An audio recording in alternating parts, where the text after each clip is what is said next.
Buenas noches, barranqueños y barranqueñas. Gracias por permitirnos a esta hora de la noche estar con ustedes allá compartiendo en casita charlas con Darío. Igualmente agradecerle a los miles y miles de oyentes que a esta hora están en la sintonía de La Voz del Petróleo, frecuencia AM 1540, a doña Marta Pardo de García, gerente propietaria, mil y mil gracias por su generosidad, igualmente a su esposo Sergio García. Igualmente nos ven y nos escuchan por el primer canal virtual de la televisión, yumavirtualtv.com, y a el portal de noticias barrancabermejavirtual.com que cuelga nuestro programa. Continuamos haciendo trabajo aquí desde Expo Evento, aprovechando este gran evento que organizó la Cámara de Comercio de Barranca Bermeja con la colaboración de la Alcaldía Municipal, de Tipiel, de Ecopetrol y de otras entidades para hacer posible el primer Festival de la Imaginación, Creatividad e Innovación, Pasión por las Ideas, que se está realizando en Expo Eventos. Hemos invitado a uno de los protagonistas, unas personas que viene también, que está participando en este evento. Él es Diego Parra, director fundador de la firma Catarsis. Diego, buenas noches, qué rico tenerlo aquí en Charlas con Darío. Darío, muchas gracias por la invitación. ¿Qué es Catarsis? Bueno, Catarsis es una empresa que fundé hace 13 años. Nos dedicamos al desarrollo de culturas innovadoras, a hacer que la innovación sea parte integral del quehacer diario de las personas. Trabajamos con grandes clientes colombianos, tenemos proyectos hoy en día con Bancolombia, con Juan Valdez, con Ecopetrol, con también Grupo Nutresa. Y con todas esas empresas ya llevamos bastante tiempo ayudándole a la cultura a moverse para que la innovación sea algo natural, sea algo casual, sea algo que sucede todos los días para lograr esos resultados extraordinarios que se necesitan. Diego, ¿cómo, usted que tiene tanta experiencia, cómo le ha parecido, le pareció este primer Festival de Innovación? Que tiene un cartel fabuloso, pero fantástico. ¿Cómo le pareció? Bueno, yo quiero decirle que estoy absolutamente contento y sorprendido de estar acá. Tienen una convocatoria fantástica, tener hoy en día un aforo tan grande como el que estamos presenciando hoy aquí en este lugar de eventos, y con participantes y conferencistas de la altura del señor Vijay Govindarayaran, es increíble. Yo creo que hoy en día tenemos aquí a uno de los grandes gurús de la innovación a nivel mundial, el autor de Innovación Inversa, y sé también de unos grandes participantes que van a estar esta tarde y mañana durante todo el día compartiendo este quehacer de la imaginación y la innovación. Bueno, usted le tocó ahí, si el término lo permite, ser telonero de Vijay. Sí, sí, sí. Me tocó ser un poquito la banda nacional, los aterciopelados me tocó ser. El anunciador. Sí. Bueno, Vijay indiscutiblemente es reconocido en el mundo como un gran pensador por el tema de innovación a la inversa. ¿Es fácil innovar a la inversa? Yo creo que no es fácil, es bastante complejo, sin embargo es absolutamente necesario. Si tú ves un poquito en qué estamos hoy en día en nuestros países, definitivamente el tema de compartir valor es fundamental. No es el paternalismo y el asistencialismo que existían en los años 70 y 80, donde uno le ayudaba a los más pobres de una forma caritativa, sino es generar rentabilidad compartida con ellos, con la base de la pirámide, y por eso te digo que yo creo que más que ser fácil es absolutamente necesario. ¿Cómo resume usted la innovación a la inversa? ¿O comparte el criterio de Vijay que dice, es hacer más con menos? No, yo creo que es muy válido y lo hemos visto con grandes éxitos en el mundo entero. Está el banco de microcréditos de este premio Nobel llamado del señor Prahalad, que ha mostrado que las personas con bajos recursos pagan mejor que los de los altos recursos, y que si uno rompe ciertos paradigmas y ciertos supuestos puede llegar a ser absolutamente rentable. Yo no sé si sabes la historia de Prahalad. Fue una persona que mostró que a través de los microcréditos uno podía ser mucho más rentable colocando créditos muy pequeños para estos personajes que tenían un carrito de ventas en una calle en Bangalore o en un sitio en Delhi, y nos mostró a través de este ejemplo, como muchos más, que no solamente es importante la innovación a la inversa y el valor compartido, sino que es rentable también. Usted que asesora y su empresa que asesora a empresas nacionales muy importantes, ¿las empresas nacionales sí están abriendo mercado para los pobres? Sí, hay trabajos muy interesantes hoy en día en Colombia. La gente de Nutresa, el grupo Nutresa de Medellín, ha hecho cosas increíbles. Ellos, por ejemplo, adoptaron el famoso catálogo que usan tanto las industrias de venta directa, como Ésica o Avon o Jambal. Y decidieron, oiga, ¿por qué no nos inventamos un canal de venta directa como ese, pero para los alimentos del grupo Nutresa?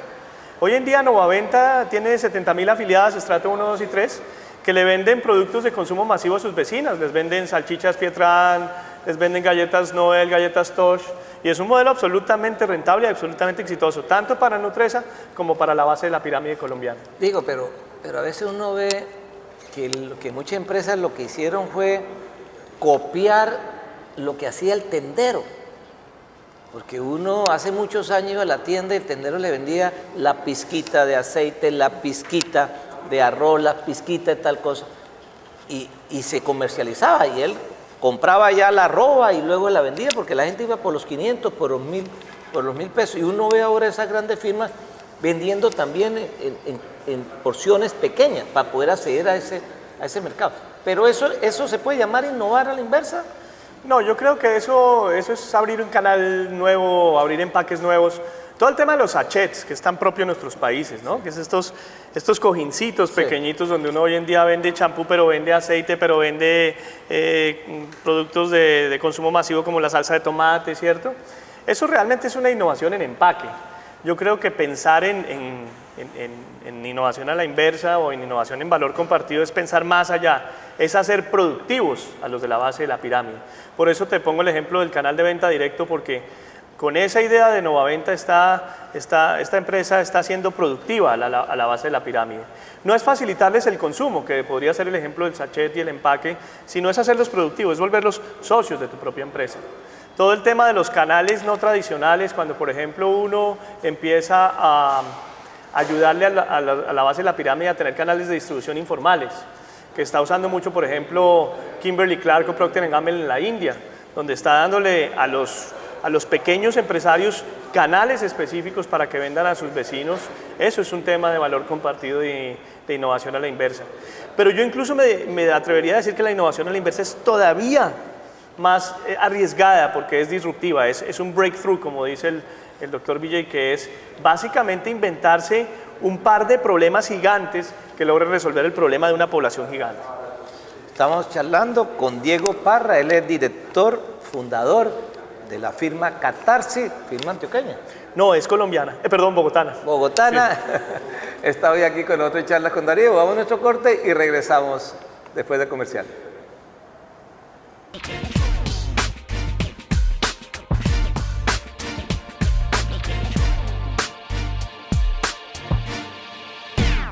Metrología y Servicios, centro de entrenamiento especializado sobre trabajos en altura, capacitación, entrenamiento, asesoría técnica y todo lo relacionado con montajes y trabajos en altura. Contamos con centro de entrenamiento propio, generamos empleo y mano de obra calificada y certificada. Empresa 100% barranqueña con licencia en salud ocupacional. Visítenos en la calle 72 1969. Comuníquese al teléfono celular 310-343-6270. Restaurante El Machín, el sitio ideal para celebrar una fecha especial. Deliciosa carta de comidas y licores nacionales y extranjeros. Reserve con tiempo su salón para fiestas, conferencias y encuentros de grupos. Restaurante El Machín, ahora en su nueva sede en el barrio Colombia, carrera 24, número 4933. Medcol Limitada, servicio atorneado por control numérico computarizado, CNC convencional, fresado, taladro, metalizado y babitado y soldadura TIN-MIG. Ubíquenos en la calle 71, avenida 25 de agosto, número 1977, barrio La Libertad. Liceo Infantil San Carlos, preescolar y primaria, jornada todo el día, orientación en tareas, servicio de alimentación y loncheras. Matrículas abiertas. Liceo Infantil San Carlos, un proyecto con énfasis en valores y amor a Dios.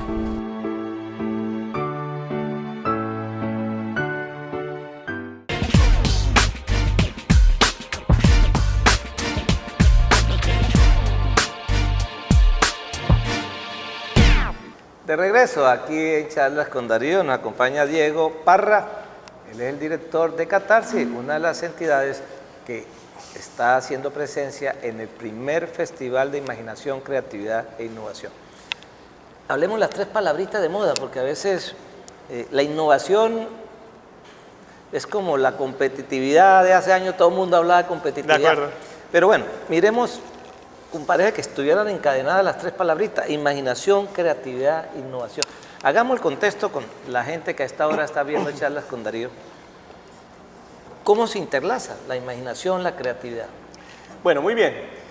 La imaginación viene del griego la palabra y es la capacidad de generar imágenes. Esa es básicamente la palabra imaginación, es la capacidad de construir una imagen. Entonces, si yo en mi cabeza me imagino algo y eso algo no existe, eso es imaginación. Cuando uno, por ejemplo, es diseñador, uno ve un terreno y uno inmediatamente su imaginación lo llega a producir algo espacial. Pero si uno, por ejemplo, ve el mismo terreno y su inteligencia es musical, pues uno hace que la imaginación vea una música específica para ambientar ese espacio.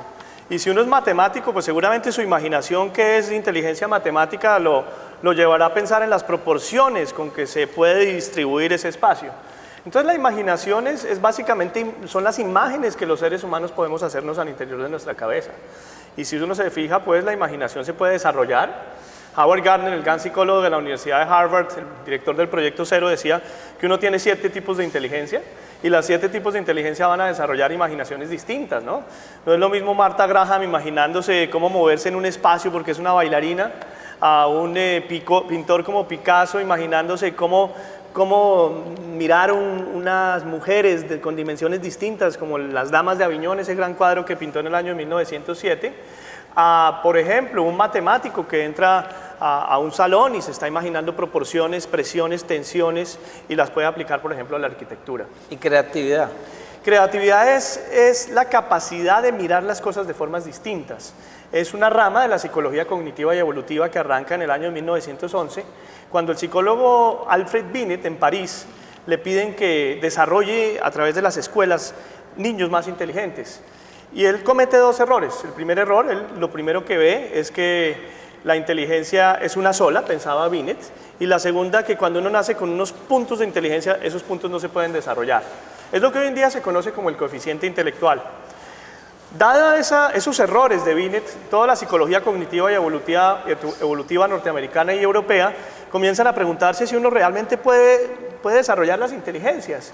Y eso es lo que hoy en día se conoce como la creatividad. Es una rama de la psicología que muestra que todos podemos desarrollar eso llamado creatividad, porque el cerebro es un músculo maleable que no deja de crecer o de evolucionar durante toda la vida. Diego, pero para tener creatividad hay que ser imaginativo o no necesariamente. Yo creo que sí, claro que sí. Realmente la creatividad y la imaginación tienen una correlación alta en la medida en que cuando yo me imagino cosas que no existen hoy en día, pues puedo llegar a generar esa novedad que es la creadora de valor en la innovación. ¿Y innovar? Innovar es toda novedad que genere valor.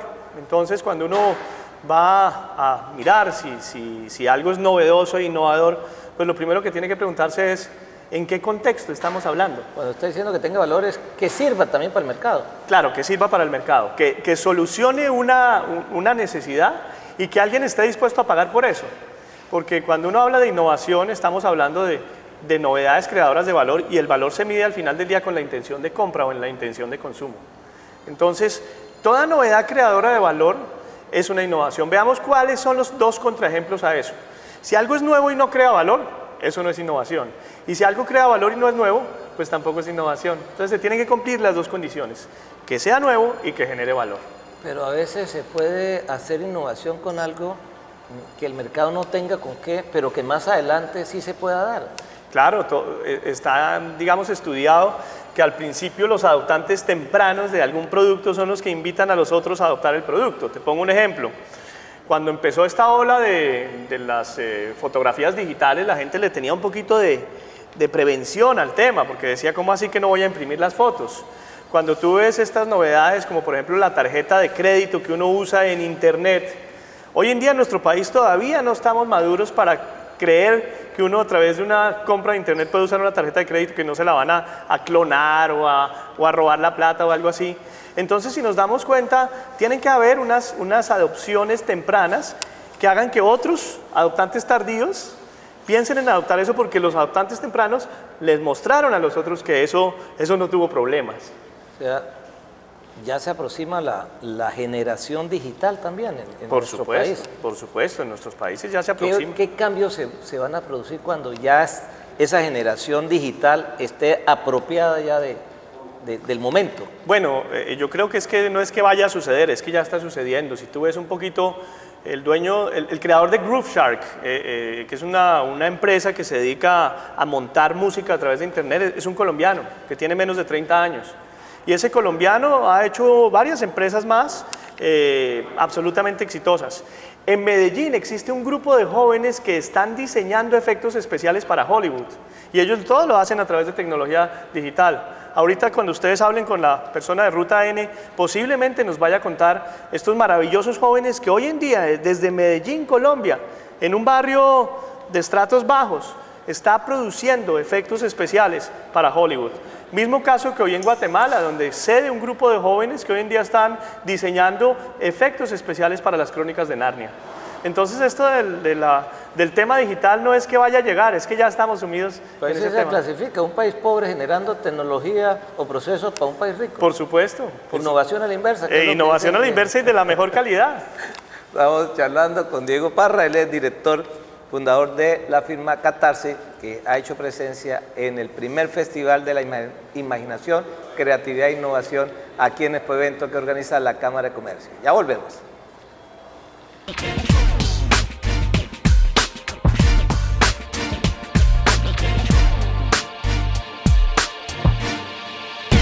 Metrología y Servicios, centro de entrenamiento especializado sobre trabajos en altura, capacitación, entrenamiento, asesoría técnica y todo lo relacionado con montajes y trabajos en altura. Contamos con centro de entrenamiento propio, generamos empleo y mano de obra calificada y certificada. Empresa 100% barranqueña con licencia en salud ocupacional. Visítenos en la calle 72-1969. Comuníquese al teléfono celular 310-343-6270.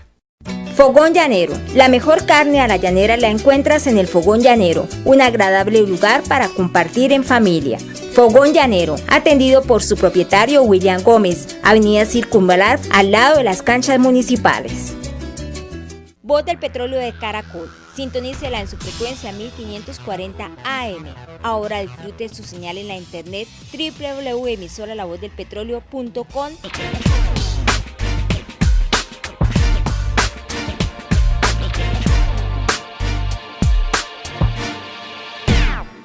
De regreso aquí a Charlas con Darío. Estamos charlando con Diego Parra, director de la firma Catarse. Bueno, su firma está especializada en el tema de cultura innovadora. ¿Cómo generar esa cultura innovadora realmente en una empresa? Porque pues la gente no entiende, todavía no hay claridad en el tema innovación. ¿Cómo lograr que una entidad pequeña, mediana, grande, adquiera precisamente esa cultura innovadora? Bien, lo primero es ver cuál es la estrategia de innovación que tiene la empresa. Hay que ser muy claros en que necesitamos una estrategia de innovación. Si usted quiere resultados disruptivos, tiene que hacer cosas disruptivas. Hay un dicho de Albert Einstein que dice que insanidad es esperar resultados distintos haciendo lo mismo de siempre. Si usted quiere realmente innovar, tiene que arriesgar, y para eso la gente de arriba de las organizaciones tiene que permitir altos cromosomas de riesgo en las personas. Entonces, lo primero es generar una cultura del riesgo, de la adopción del riesgo. Lo segundo es tener procesos claros que permitan innovar. Un proceso de patentes, por ejemplo, si usted es una empresa, por ejemplo, de alto nivel de conocimiento. Una innovación democrática que permita que muchas personas de la organización den ideas. Y una mezcla entre esas innovaciones de alto valor y esas innovaciones democráticas es lo que se busca en un proyecto de cultura de innovación. Pero también un modelo de liderazgo claro, para ver cómo podemos hacer que esos líderes permitan errores, permitan que la gente haga cosas, le den tiempo a la gente para innovar. Ahorita nos contaba, el conferencista hindú nos contaba de la importancia de salir a la calle a mirar cosas. vivir con los consumidores de los estratos bajos y vivir durante varios días con ellos para entender cómo funciona el go-to-market con ese tipo de consumidores. Entonces, hoy en día, lo curioso es que los líderes de las organizaciones le dicen a su gente, oiga, vamos a innovar, pero a la hora de arriesgar y de permitir que la gente salga a la calle a observar, a hacer cosas distintas, no hay realmente una sesión de riesgo y unos grados de libertad más altos. Entonces, definitivamente es una apuesta. Pero uno ve que las empresas quieren hacer cultura innovadora partiendo no de la base de la pirámide, sino de arriba hacia abajo, y entonces se quedan en la mitad del camino porque la base de los trabajadores, que es donde debe arrancar la innovación, no está comprometida en el proceso. Por supuesto, y ese es uno de los grandes problemas que tenemos hoy, Darío, con la innovación. El hecho de que se piensa que la innovación es un tema, como dicen los gringos, top-down. No, la innovación es arrancar de abajo. Tenemos que empoderar a nuestros empleados para que tengan capacidad de observar, de lanzar ideas, de filtrar ideas, de convertirlas en proyectos, de capturar valor.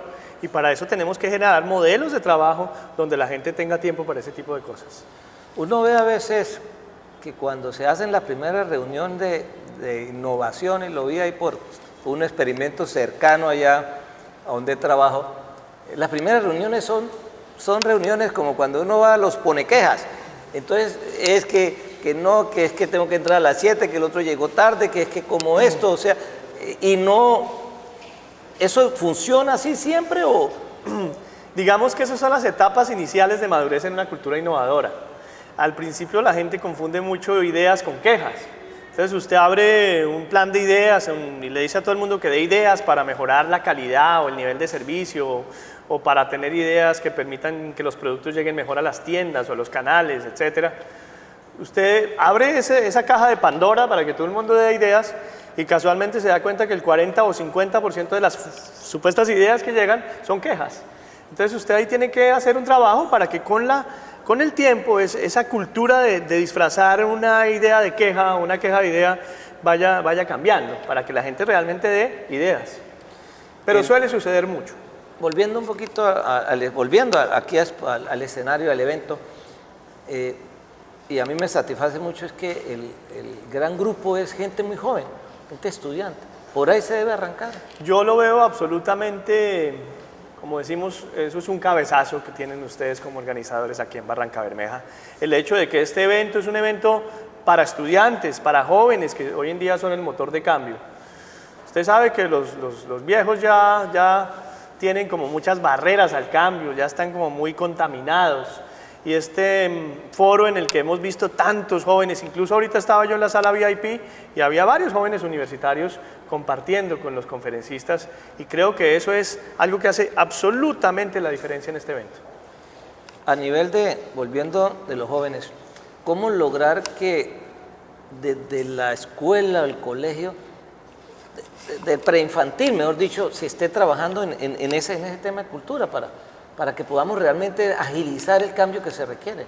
Bueno, yo creo que ahí la Escuela de Creatividad Norteamericana es muy ágil y ha hecho cosas muy interesantes. Por ejemplo, la escuela Waldorf, que trabaja tanto el tema de las inteligencias, desde muy pequeños ha hecho aportes increíbles. La escuela Montessori o la escuela de Reggio Emilia en Italia son escuelas que han permitido entender que desde muy niños los jóvenes tienen que aprender a ser creativos. Un estudio, por ejemplo, que hace Gartner demuestra que la matemática tiene una correlación muy alta con la música y que si uno le enseña música a los niños desde sus primeros años de infancia, después se vuelven excelentes matemáticos. ¿Cómo lograr, ya está acabando el tiempo, cómo lograr porque este programa lo ven muchos empresarios, quiero dos consejos para la mamá y para los empresarios.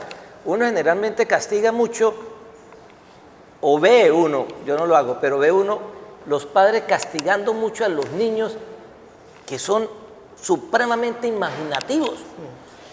¿Qué hacer?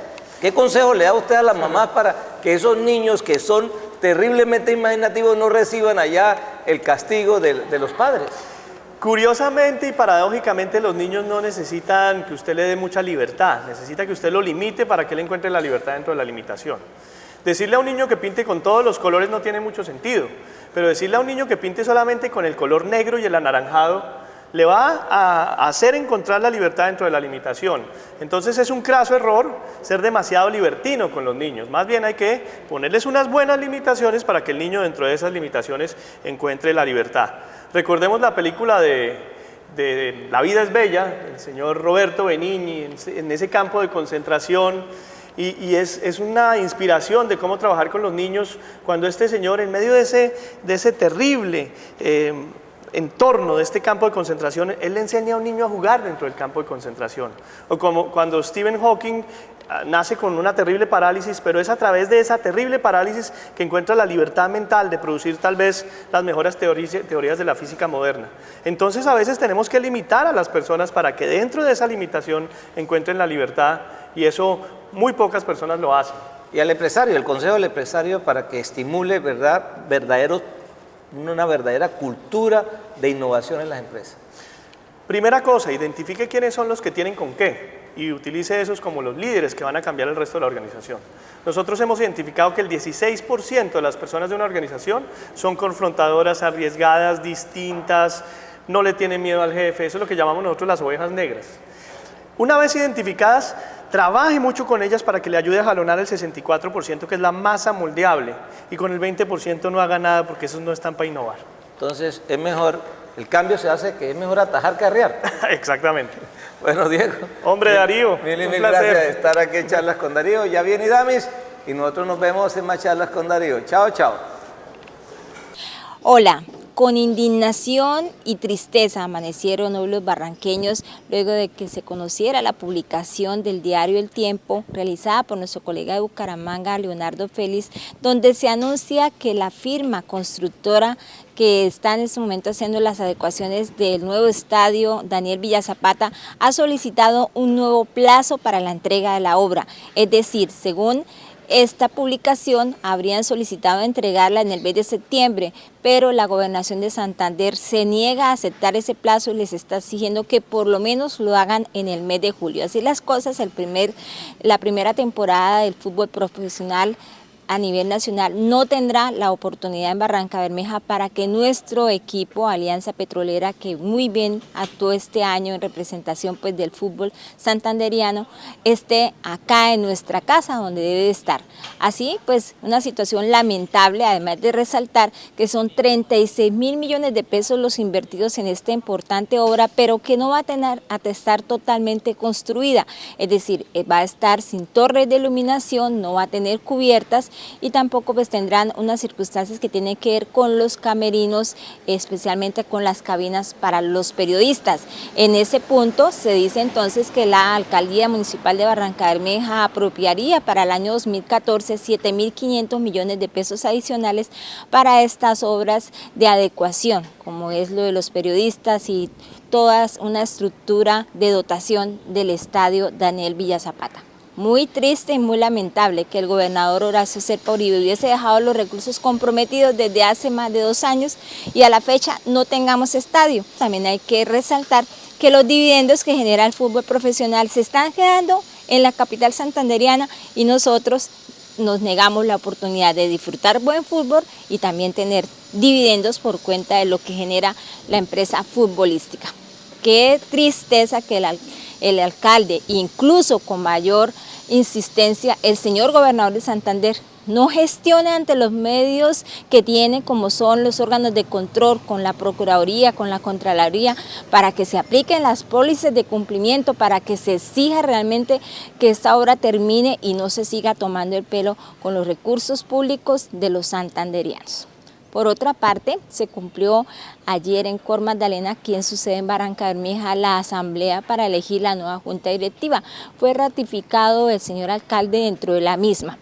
En esta oportunidad el alcalde exigió, y por primera vez lo escuchamos de viva voz decir, que se requiere que estos recursos que durante muchos años no ha percibido el puerto petrolero por cuenta de las afectaciones en medio ambiente, nos adeudan más de 80.000 millones de pesos que se deben invertir especialmente en las orillas de protección, en lo que es la Comuna 1 de Barrancabermeja. Pues allá hay un litigio y estamos a la espera de que se den los resultados, pero el alcalde por lo menos alzó su voz para pedir estos importantes recursos. Muy importante allí el tirón de orejas que hizo el señor gobernador gobernador de Bolívar, el doctor Juan Carlos Gozaín, pues requirió control y fiscalización de los recursos públicos porque asegura que durante más de 10 años estos recursos no han sido fructíferos en la inversión de protecciones de los municipios, especialmente en las temporadas invernales, y él dice que es lamentable que los recursos no hayan llegado especialmente a su departamento, que fue uno de los más afectados con más de 30.000 personas durante la época invernal. Fiscalización, siempre se ha dicho, no hay control por parte de las instituciones a estos millonarios recursos que se van por el río Magdalena. Nos vemos en la próxima oportunidad de charlas con Darío con los resultados de las elecciones de la Junta Directiva de la USO Nacional.